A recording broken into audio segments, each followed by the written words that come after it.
మీ అందరికీ నా హృదయపూర్వక వందనాలు. కీర్తనల గ్రంథం 61వ అధ్యాయము 5వ వచనం చదివి సహాయం చేయండి. కీర్తనల గ్రంథం 61వ అధ్యాయము 5వ వచనం. దేవా, నీవు నా మొక్కుబడులను అంగీకరించి ఉన్నావు. నీ నామమునందు భయభక్తులు గల వారి స్వాస్థ్యము నీవు నాకు అనుగ్రహించి ఉన్నావు. చూడండి, ఇక్కడ దావీదు భక్తుడు చక్కగా మనం దేవునికి చేసేటువంటి ప్రార్థన కావచ్చు, మొక్కుబడులు కావచ్చు, ఏవైనా సరే ఇవన్నీ కూడా నీవు ఇచ్చినవయ్యా, నీవు నాకు అనుగ్రహించావయ్యా.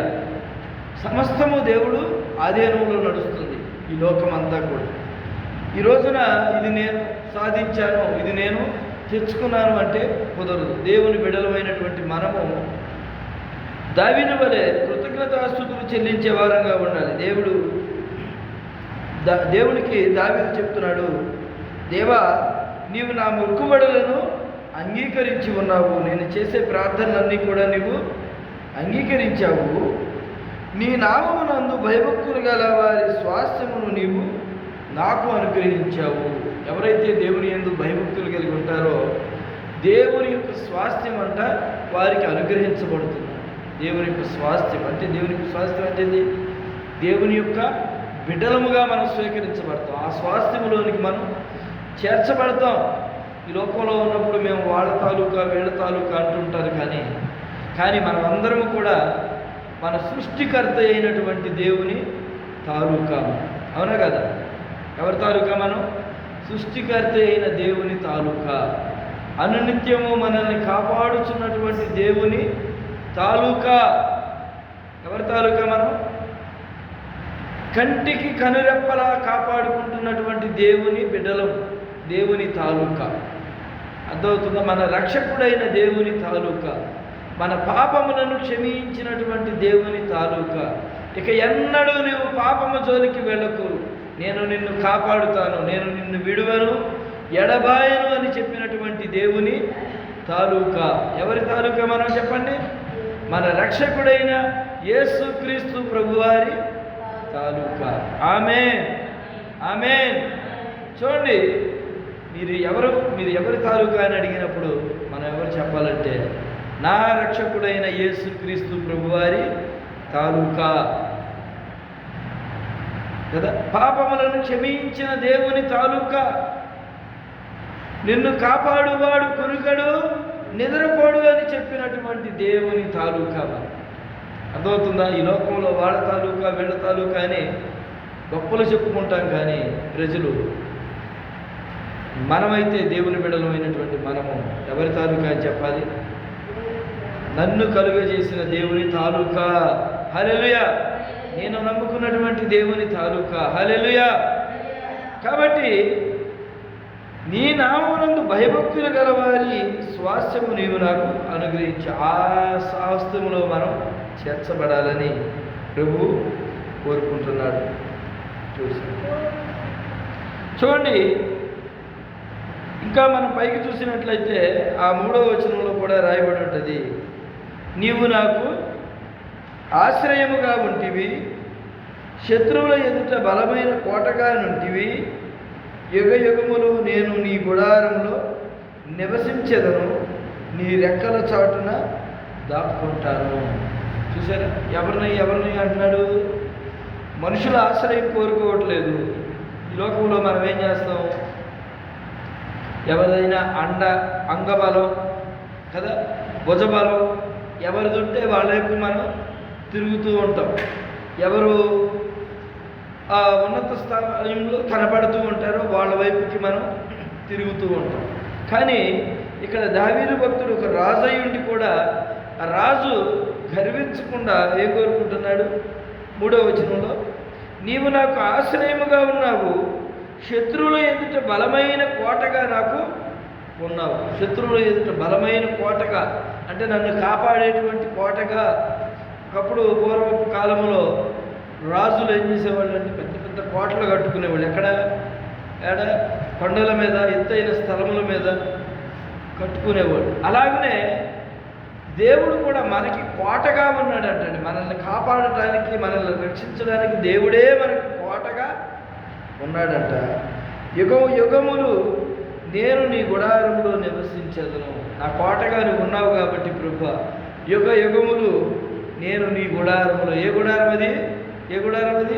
దేవుని మందిరం.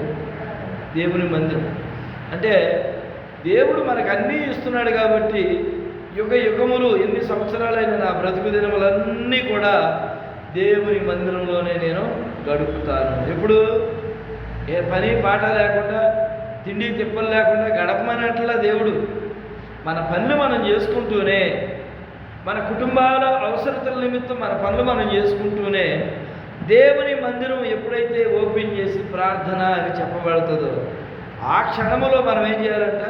దేవుని మందిరాన్ని మనం కనిపెట్టుకుని ఉంటాం. ఇక్కడ దావీదు భక్తుడు యుగములు నేను నీ గుడారములో నివసించేదను. ఇంకా దేవుని గుడారంలో నివసించే వారికి ఏ ఆపద కలుగుదండి.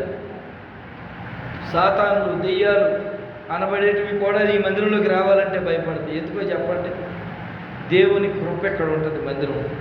దేవుని యొక్క శక్తి మందిరంలో ఉంటుంది.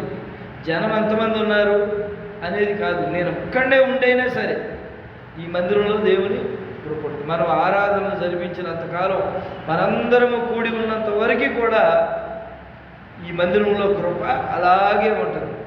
దెయ్యాలు పట్టిన వాళ్ళు దెయ్యాలు వెళ్ళిపోతాయి మందిరంలో అడుగు పెట్టగా. దురాత్మతో వచ్చిన వాళ్ళ యొక్క దురాత్మను వదిలిపోతాయి. మేము రోజు ప్రార్థనకి వెళ్తే ఒక దెయ్యం పెట్టిన ఆమె, నేనేదో నడుచుకుంటూ వెళ్తుంటే అంత దూరంలో ఉండి అంటుంది, నువ్వు వెళ్ళిపో, నువ్వు నా దగ్గర ఉండదు, నువ్వు వెళ్ళిపో, దూరంగా వెళ్ళిపో అంటుంది నన్ను. ఏది పేడమోహంగా నన్ను వెళ్ళిపోమంటుంది? నేను ఎవరిని? దేవుణ్ణి నమ్ముకున్నటువంటి బిడ్డను. ఆ వెళ్ళిపోమంటున్నది ఎవరు? దెయ్యం, సాతాను. ఆ దెయ్యం పట్టిన అంటది, నువ్వు దూరంగా అంటది. ఎందుకు? మనం ప్రతిరోజు ప్రార్థన చేసుకుంటాం, దేవుని వాక్యం ధ్యానిస్తాం కాబట్టి మనమంటే ఆ దురాత్మక భయం. ఎందుకంటే దురాత్మ అనేది ఏంటి? దానికి వాక్య భయం ఉండదు, వాక్యం ఇది ఉండదు. దేవుడు అంటే భయం ఉండదు, మనుషులంటే భయం ఉండదు. ఎవరిలో పడితే వాళ్ళలో దయ్యం దూరిపోతుంది. వాడు పిచ్చికేకలేసి వాడు ఏదేదో మాట్లాడిన దురాత్మ ప్రభావం, పాప సంబంధమైన క్రియలు, పితరులు చేసినటువంటి పాప పారపర్య కార్యక్రమాలు అలా బిడలకి తరతరాలు ఆ శాపం చుట్టుకుంటుంది. కాబట్టి అలాంటి వాటి నుంచి విడుదల పొందాలంటే దేవుని గుడారంలో మనం నివసించాలి. ఈ దేవుని గుడారం, దేవుని మందిరంలో మనం ఉండాలి. ఇంకా కిందకు చదివినట్టే ఆ 4వ వచనం 2వ లైన్లో ఉంటుంది, నీ రెక్కల చాటున నేను దాక్కొందును. ఎక్కడుంటాడంట? దేవుని రెక్కల నీడలో. రెక్కలంటే ఏంది? పక్షులు ఎగురుతాయే అవే కాదు, మనకున్నటువంటి వీటిని కూడా రెక్కలనే అంటారు, అవునా కదా? దేవుని రెక్కల నీడలో మనం దాచబడ్డాం. దేవుని రెక్కల నీడలోకి ఈ రోజున నీవు నేను వచ్చాం. ఎంతమంది వచ్చామనేది కాదు, నీవు నేను దేవుని రెక్కల చాటులోకి వచ్చామా లేదా? దేవుని చాటున మనం భద్రపరచబడ్డామా లేదా? ఇంకా అనేక మంది రావాల్సి ఉన్నది. సత్యదేవుని గురించి తెలుసుకోవాల్సినటువంటి అవసరం ప్రజలకి ఎంతైనా ఉన్నది. తెలుసుకుంటారు భవిష్యత్ కాలం. దేవుని ఏర్పాటు కలిగినటువంటి వారందరూ దేవుని సన్నిధికి వస్తారు. దేవుడు వేల వేసి పిలుస్తాడు. హల్లెలూయా, హల్లెలూయా. కాబట్టి మనం ఏం చేయాలంటే దేవుని గుడారంలో నివసించాలి. దేవుని రెక్కల నీడలో మనం నివసించాలి. ఎందుకో? దేవుడే మనకి ఆశ్రయము గనుక.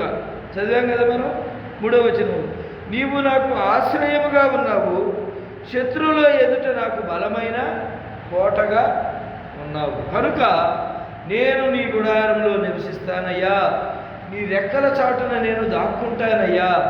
ఏ అపాయము, ఏ కీడు రాకుండా నన్ను నీవే కాపాడాలి ప్రభువా అని మనము దేవుణ్ణి అడగాలి. హల్లెలూయా.